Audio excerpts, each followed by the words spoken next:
제19장. 예수께서 이 말씀을 마치시고 갈릴리를 떠나 요단강 건너 유대 지경에 이르시니 큰 무리가 따르거늘 예수께서 거기서 그들의 병을 고치시더라. 바리새인들이 예수께 나와 그를 시험하여 사람이 어떤 이유가 있으면 그 아내를 버리는 것이 옳으니까? 사람을 지으신 이가 본래 그들을 남자와 여자로 지으시고 말씀하시기를 그러므로 사람이 그 부모를 떠나서 아내에게 합하여 그 둘이 한 몸이 될지니라 하신 것을 읽지 못하였느냐. 그런즉 이제 둘이 아니요 한 몸이니 그러므로 하나님이 짝져 주신 것을 사람이 나누지 못할지니라. 그러면 어찌하여 모세는 이혼 증서를 주어서 버리라 명하였나이까? 모세가 너희 마음의 완악함 때문에 아내 버림을 허락하였거니와 본래는 그렇지 아니하니라. 내가 너희에게 말하노니 누구든지 음행한 이유 외에 아내를 버리고 다른 데 장가드는 자는 간음함이니라. 제자들이 이르되 만일 사람이 아내에게 이같이 할진대 장가들지 않는 것이 좋겠나이다. 사람마다 이 말을 받지 못하고 오직 타고난 자라야 할지니라. 어머니의 태로부터 된 고자도 있고 사람이 만든 고자도 있고 천국을 위하여 스스로 된 고자도 있도다. 이 말을 받을 만한 자는 받을지어다. 그때 사람들이 예수께서 안수하고 기도해 주심을 바라고 어린아이들을 데리고 오매 제자들이 꾸짖거늘 어린아이들을 용납하고 내게 오는 것을 금하지 말라. 천국이 이런 사람의 것이니라. 그들에게 안수하시고 거기를 떠나시니라. 어떤 사람이 주께 와서 이르되 선생님이여, 내가 무슨 선한 일을 하여야 영생을 얻으리이까? 어찌하여 선한 일을 내게 묻느냐. 선한 이는 오직 한 분이시니라. 내가 생명에 들어가려면 계명들을 지키라. 어느 계명이오니이까? 살인하지 말라, 간음하지 말라, 도둑질하지 말라, 거짓 증언하지 말라, 내 부모를 공경하라, 내 이웃을 내 자신과 같이 사랑하라 하신 것이니라. 이 모든 것을 내가 지키었사온데 아직도 무엇이 부족하니이까? 내가 온전하고자 할진대 가서 내 소유를 팔아 가난한 자들에게 주라. 그리하면 하늘에서 보화가 내게 있으리라. 그리고 와서 나를 따르라. 하시니 그 청년이 재물이 많음으로 이 말씀을 듣고 근심하며 가니라. 예수께서 제자들에게 이르시되 내가 진실로 너희에게 이르노니 부자는 천국에 들어가기가 어려우니라. 다시 너희에게 말하노니 낙타가 바늘기로 들어가는 것이 부자가 하나님의 나라에 들어가는 것보다 쉬우니라. 제자들이 듣고 몹시 놀라 이르되 그렇다면 누가 구원을 얻을 수 있으리까? 예수께서 그들을 보시며 이르시되 사람으로는 할 수 없으나 하나님으로서는 다 하실 수 있느니라. 보소서, 우리가 모든 것을 버리고 주를 따라 싸운데 그런즉 우리가 무엇을 얻으리이까? 내가 진실로 너희에게 이르노니 세상이 새롭게 되어 인자가 자기 영광의 보좌에 앉을 때 나를 따르는 너희도 12 보좌에 앉아 이스라엘 12지파를 심판하리라. 또 내 이름을 위하여 집이나 형제나 자매나 부모나 자식이나 전토를 벌인 자마다 여러 배를 받고 또 영생을 상속하리라. 그러나 먼저 된 자로서 나중되고 나중된 자로서 먼저 될 자가 많으니라.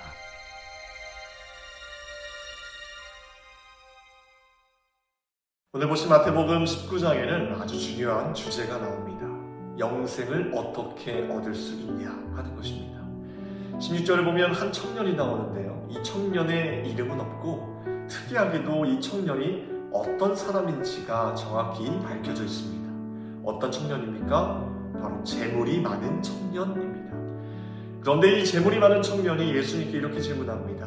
16절 말씀에 선생님이여, 내가 무슨 선한 일을 하여야 영생을 얻으리이까? 그런데 이 질문을 자세히 보면 이 남자가 영생에 대해 어떻게 생각하고 있는지 알 수 있습니다. 내가 무슨 선한 일을 해야 합니까? 라는 질문에서 이미 선한 일, 즉 영생을 자기의 노력으로 행위로 얻는 것이라고 생각하고 있다는 것을 보여주고 있습니다. 그러자 예수님께서는 17절에 이렇게 대답하셨습니다. 어찌하여 선한 일을 내게 묻느냐? 선한 이는 오직 한 분이시니라. 네가 생명에 들어가려면 계명들을 지키라. 예수님의 대답에서 우리는 두 가지의 영적인 진리를 발견할 수 있습니다. 첫째, 선한 이는 오직 한 분 하나님이시라는 겁니다. 즉 예수님은 선한 것의 최종적인 기준은 하나님이시라고 고백하는 겁니다. 예수님은 그 청년의 시선을 자신에게 또 하나님께로 돌이켜 집중시키고 있습니다. 우리는 세상을 살면서 도덕이라는 기준, 법이라는 잣대로 사람들을 판단하고 그 기준에 의해 선한 사람이고 선한 일을 했다고 하지만 하나님께서 보실 때 그런 것들 또한 이미 죄로 오염된 기준이고 잣대라는 것입니다. 이미 오염된 기준으로 내 자신을 비춰보면서 나는 정직한 사람이야, 나는 선한 사람이야, 나는 정의와 원칙대로 살기 때문에 괜찮은 사람이야 라고 고백하지만 우리가 가지고 있는 것은 이미 오염된 기준이라는 것입니다. 그렇기 때문에 오늘 예수님께서 말씀하신 선한 것의 최종적인 기준, 즉 하나님의 말씀을 통해 우리의 삶을 비춰봐야 하며 말씀이란 잣대로 내 자신을 바라봤을 때 하나님께로부터 인정받을 만한 모습이 있어야 될 줄 믿습니다. 저는 신앙생활하면서 교만할 수 없는 이유 중 하나가 내 자신을 말씀이라는 거울로 비춰봤을 때 내 모습이 참으로 보잘것없고 죄가 많고 연약한 모습들이 많다는 것이 보이기 때문에 교만할 수 없었습니다. 또 한 가지, 두 번째, 하나님의 말씀을 통해, 예수님의 말씀을 통해 얻을 수 있는 진리의 말씀은 17절에 내가 생명에 들어가려면 계명을 지키라는 것입니다. 그러면서 계명을 쭉 설명하셨습니다. 왜 예수님께서는 갑자기 계명의 말씀들을 쭉 풀어서 말씀하셨을까요? 그런데 생각해 보십시오. 인간이 이 모든 계명을 다 지킬 수 있나요? 죄악된 본성으로 타고난 우리들이 이 모든 계명을 완벽하게 지킬 수 있는 사람일까요? 그런 사람이 있을까요? 없습니다. 그 누구도 하나님의 계명을 완벽하게 지킬 수 있는 사람은 없습니다. 바로 이 점을 예수님께서 지적하고 있었습니다. 그렇기 때문에 영원한 생명인 구원은 인간에게 달려있는 것이 아니라 오직 하나님의 전적인 은혜로 우리가 구원받을 수 있음을 말씀하고 계신 겁니다. 예수님은 이것을 이 청년에게, 이 남자에게 깨닫게 해주려고 한 것입니다. 21절을 보면 그 남자는 뜨끔했을 겁니다. 그 남자는 계명을 전부 다 지켰다고 주장했지만 예수님은 그의 정곡을 찌르십니다. 너 네 소유를 팔아 가난한 자들에게 주라는 말씀 앞에 와르르 무너집니다.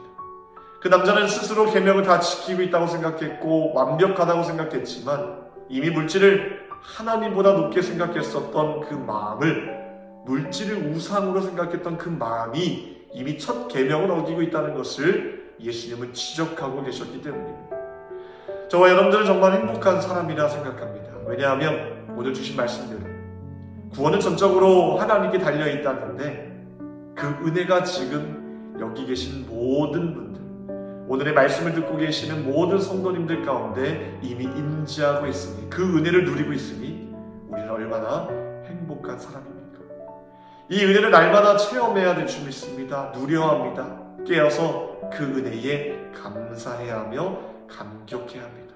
또 한편으로는 그 은혜를 누리고 있는 자로서 마땅히 하나님께 행해야 할 선한 일들, 아름다운 사명, 또 주님께서 주신 말씀대로 살아가고 있는지를 날마다 말씀이라는 거울로 내 자신을 비춰봐야 되고 그렇게 살아가야 될 줄 믿습니다. 오늘 13절에서 15절 말씀을 통해서 예수님은 어린아이들의 순수한 마음과 믿음에 대해서 언급하고 계십니다. 제자들은 어린아이들을 꾸짖고 가까이 오지 못하게 하였지만 예수님은 오히려 제자들을 꾸짖었습니다. 이놈들아, 어린아이들이 내게 오는 것을 금하지 말라. 천국이 이런 자의 것이로다 하셨습니다. 성경에 나오지 않았지만 아마 그 아이들을 우리 예수님께서는 자기 품으로 오게 했고 꼭 안아주셨을 겁니다. 하나님께서는 우리가 이처럼 어린아이와 같은 순수한 마음과 순수한 믿음으로 나아오기를 바라십니다.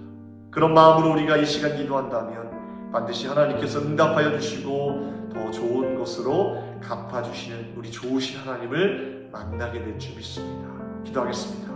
오늘 수요일 새벽에 함께 기도할 공동 기도 제목은 교회를 위해서 기도하겠습니다. 교회의 부흥과 영적 회복을 위해서 이 땅의 교회가 복음으로 돌아갈 수 있도록 또 선교의 전도의 문이 활짝 열리게 해달라고 함께 기도하시고 또 특별히 수험생들을 위해서도 남들한 지혜를 더하여 주시고 진학의 문을 열어달라고 함께 기도하겠습니다. 기도하겠습니다.